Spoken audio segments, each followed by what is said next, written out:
Here we have an Echo Model 290 EVL chainsaw. Needs a gas cap. Somebody put a different plastic cap on, but it drips a little.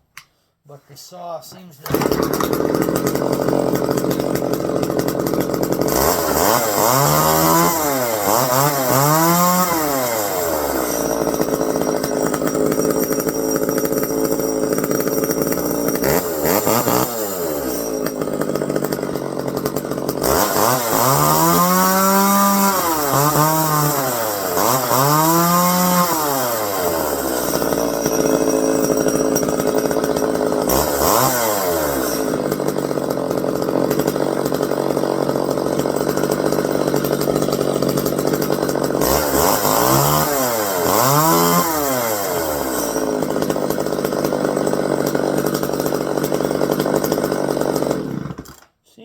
run alright. 14-inch bar and chain. Like I said, it'll need a gas cap.